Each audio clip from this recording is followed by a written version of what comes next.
Dear stranger, hope everything's well. If not, that's okay too. This is my experience with friendships and a strange 3-day relationship, if you could even call it that. 1 year after COVID, and I was in my freshman year in high school, I was still relearning the ropes to social situations. And to be quite honest with you, I still don't know how I should have dealt with this situation, and it still kind of haunts me to this day.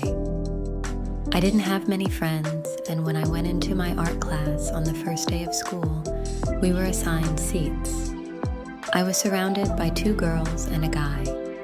We started to chat and eventually became really close friends. Our friend group increased to 5 guys and 3 girls, and we all laughed and joked around during the period. It was so much fun, and it finally felt like I had found my group of people. And again, I don't know when it had all gone wrong, but I guess it was around Halloween or Thanksgiving. So, in October or November, I got really close to one of the girls, let's call her P. She was sweet and very lovable, even though she had things going on at home with strict parents. She would casually flirt with me, and it was adorable. And then, one of the guys, named Q, was also very quick-witted and charming. He was very attractive, and I developed a full-on crush on the guy. I would help him with his work, and we got fairly close. But he chose P. I was fine with that, even though it hurt seeing them being so affectionate in public. I brushed it off because it wasn't my place to mess things up between them, especially when things were going so well. I had never told P about my feelings for Q, because I always figured she had a thing for him. But later on, she would mention that she thought Q would definitely choose me over her. I laughed it off, saying that he was gross or something, but it did sting a little bit. But then, the guy from my table would start talking about wanting to date. Let's call him F. He would make strange comments and create an awkward situation. Then he turned to me. He'd asked me out before, and I agreed the first time. But I realized that it wouldn't be good for either of us, because I simply didn't have time for him, and I didn't have feelings for him. So I cut the ties. On the day we were alone at the table, it was just Q, me, and FF would keep asking me out until I said yes. I didn't know what to do. I just wanted it to stop, but he wouldn't stop. He persisted until I felt forced to agree. I tried to just focus on my work, but he would touch my hand or back, and I was afraid. And keep in mind, he was a pretty big guy, so I was genuinely scared. And maybe I could have done something more to stop it. Maybe I should have said something or yelled. But I simply thought he had just really liked me, and this was his way of expressing it. I didn't know that the feeling of the pit in my stomach was disgust. I didn't know that my instincts were telling me to run as far as I could. 3 days later, F told me that I was a terrible partner for not reciprocating the same physical affection he gave me.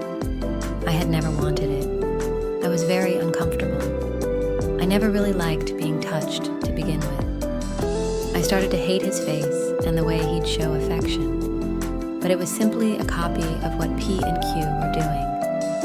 I was simply a replica, a substitute. He didn't like me, he just wanted someone to have a physical relationship with, and I was over it. My anger had taken over my fear and called it quits. F would get himself suspended and give me time to process everything that had happened over the last couple of months. It threw me in a state of severe depression, but I needed to get everything out of my system. I thought about what I could have done every day, what I should have done, what I should do next.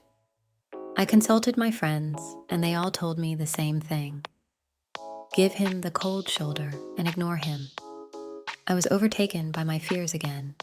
Ignore him? How? Until then, I was deemed a nice person. But I understood what my actions had caused and what I needed to do now. So when he came back, I would ignore him. When he'd call my name, I'd pretend not to hear him. When he'd call me slurs and names, I pretended not to be fazed. But deep inside, I was terrified of his actions. Every time he'd talk, my heart would drop, and I could feel myself losing my breath. He'd wait outside my classroom to talk, but I'd rush out and ignore him. I later found out that what I was feeling during our relationship was overstimulation and rationalization. My mind couldn't think or move to stop what was happening because I was overwhelmed by the sudden physical touch I wasn't used to. Even though I said it was okay to hold hands or hug, F would keep pushing the boundaries and ask for more. I was rationalizing by saying that he was only doing this because he likes me, and that this is a normal feeling, while I felt like I had to throw up every time I saw his face. I felt powerless. And I have never felt like that before towards people, but that situation was terrible. I don't ever want to go back to it again. Since then, I've learned to set clear boundaries and not rationalize my feelings. And it's been strange and difficult, but the other side is brighter, I suppose. I have friends now, and they are much healthier than the ones from my past art table. It made seeing their faces much harder because of everything that occurred. But my new friends helped me through everything, and I've even been able to fall back in love without becoming afraid of the consequences. However, the truth of the matter is that things are not black and white. They aren't clear. Nothing is clear. Everything's gray. There are things I could have done to prevent this, and there are things where F is completely at fault. It was simply a terrible match, and things like these often hurt and scar people. If you're ever in a situation like mine, step out of the situation. Think of this problem as if you were hearing it from a friend or loved one. How would you react? Please don't rationalize your feelings. And if you think there is anything wrong for a second, don't continue the situation. Instead, take a step back and stop it. And please reach out. People care about your well-being. It feels amazing to get a second opinion. Just talk. Be safe.